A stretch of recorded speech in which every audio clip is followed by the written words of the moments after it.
kana uri muZimbabwe zvamai manje aiwa muri kunakidza muri kunakidza regai tinzwe handizoti toti kudii tomuti chii yes girlfriend here tomuti pfambi here tomuti hure here small house here toti chii chaApostole Tf Chiwenga achitaura zvakaitika, but we know her as the maid anonzi Tf Chiwenga. She was on Ola's podcast show achitaura zvakaitika kuti akatanga iye sei kudanana naApostole Chiwenga, even mukadzi waApostole Chiwenga achiripo. Regai tinzwe DJ Ola vachimubvunza paOla podcast show.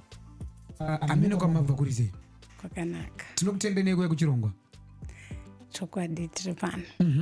No, ngatimbonzwe kuti ndiana anombonzi Tf Chiwenga makakurira kupi makakura sei? Okay, Tf Chiwenga, she's a girl ane 31 years dzekuberekwa. Takasvara tiri 7 nemba medu. I grew up kumusha kwaChiwenga. Kuzouya kuHarare ndakauya nenyaya kushanda mumba, like I was saying, how I met Apostole Chiwenga. When was that? Igore ripi pamakazoya kuHarare? kuHarare ndakazoya 2008. But ndaenda kuchikoro. Okay. O level. So Apostole Chiwenga ndakazosangana nawo 2017. Yes. Pamakauya pangupedzisa pamaigara kupi? Ndaigara kuchitungwisa. Yes. Mamine marelatives enyuko? Yes. Okay. Now, fast forward to 2017. Saka ari kuti akauya semusikana webasa kuHarare, akakurira kwaChiwenga. Ndobva azotanga kugara kuChitown kana kuchitungwisa. Regai tinzwe zvakaratsanangura mo. Yes. That's when you met Apostole Chiwenga. How did you meet Apostole? Like ndaitsvaga basa grow platforms. That's when ndakasangana nemwe musikana akazondi-directa kusvika ndazowana basa kumba kwaApostole Chiwenga. But I didn't know anything about him. Okay. Yes. Akangoti pane kuruwa munhu webasa. Akangoti couple one. Guys, first of all, I'm just concerned with what was the reason why did she went Ola podcast show. Was she raped by Apostole Tf Chiwenga? Did she report any rape allegations against Apostole Tf Chiwenga? Guys, nyaya yekutsvaga mafollowers nemalikes kai tofana kuziya vanhu vanotangira patogumira. I think this is very very dangerous all to her future, because maybe pane somebody angada kutomurora. It means this lady has given up on herself and let me burn the house down with me. I don't know why she has given up. Actually, so young with 31. I don't even understand women these days. Kana kuri kuda likes nema followers, amen guys. Yes. So makaenda ikoko Apostole wanga ine vana vangani patime yonga ine mhuri yakaita sei kuti makatongosvika, situation, what was it like? No, wanga wane mwana one. The wife was pregnant. Yeah. Makagara nawo for how long? From 2017 up to 2018. Yes. Okay. So how was your relationship like? And now this makes me question a lot about these modern women. Recently, that case Yamai Jeremiah, I think you all know the case Yamai Jeremiah, guys. Vakazonoruza kukoti after my allegations vakaripotera vanhu vaka-accuse vanhu of rape. Now, are we not going to see the same situation coming up out of this current situation in Apostole Chiwenga?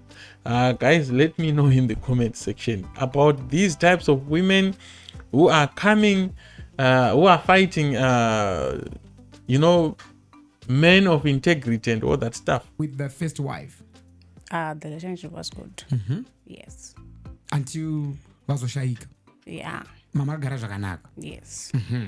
So, relationship yenyu naApostole yakazotangira papi? Maybe ndisandapinda pamubvunzo iwoyo, just to give an insight kune vanhu vari kumba kuti Tf ari kuti iye akafambidzana nemunhu waMwari. Ndofunga manzwa video iri rachiplaya panapa munhu waMwari wachitaura kuti handina munhu andakadanana naye. So this one, that video, like I say, perhaps, or maybe rakazoprovoka Tf, because Tf ari kuti ndakadanana nemunhu waMwari zvekutosvika pakuvimbiswa marriage. So ndoda kuti ndinzwisise kuti iwewe Tf ichokwadi here chauri kutaura chekuti wakadanana nemunhu waMwari? Hongo.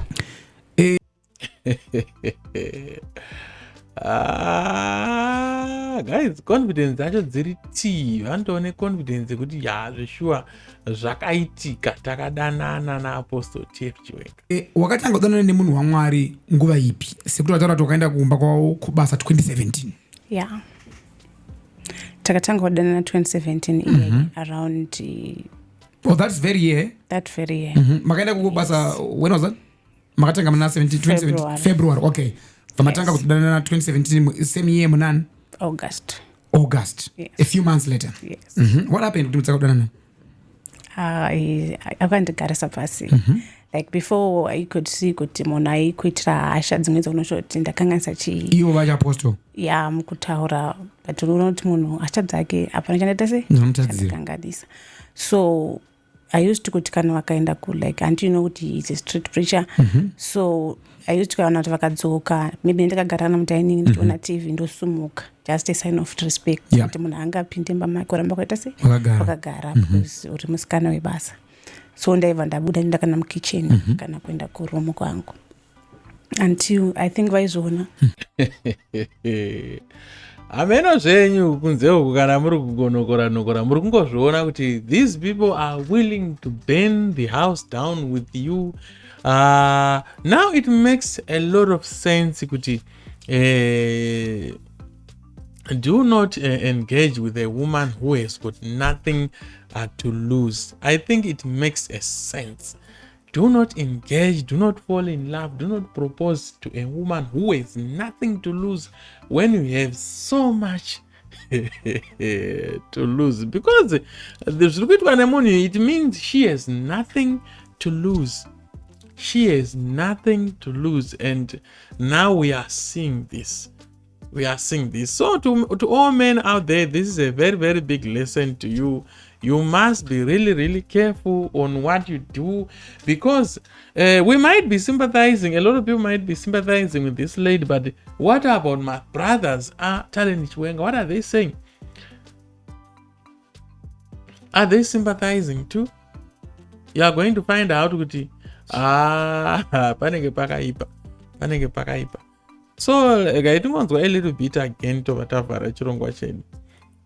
Until vazondigarisa pasi one day, the wife wasn't around. Vatonditi unonditya here ndikati no, handikutyi wakamboabuswa here ndikati no, handamboabuswa. Sikanzi waizi tuchase uchinditya ndikati no, handikutyi, I just respect you. Matauriro ari kuita this lady, it might be true. Kana hari mastatement ekugadzira hana unonditya here, because we know those are some of Apostle Chiwenga's statements. So pane kauchokwadi karipo uzvi zvacho, but zvekuzoenda uchizoona kuti daiwo izvi ndo rasikaziva kuti what is the motive behind her going and exposing Tf Chiwenga. Amana vanhu vangana vatakadana navo tikaramba navo, vanhu vangana vakadana navo vakarambwa. Imagine in a world where we go and expose people that we were in a relationship and this happened and also materialize. Imagine, this is a blackmailing at its highest order. So I'm just wondering what was her motive to go kuenda kwa Ola podcast. Anyway, Sekuru Picture is back. Guys, please subscribe to my channel yangu yange yafa. Please share these videos and like as well. Thank you so much. Until we meet again in the next video.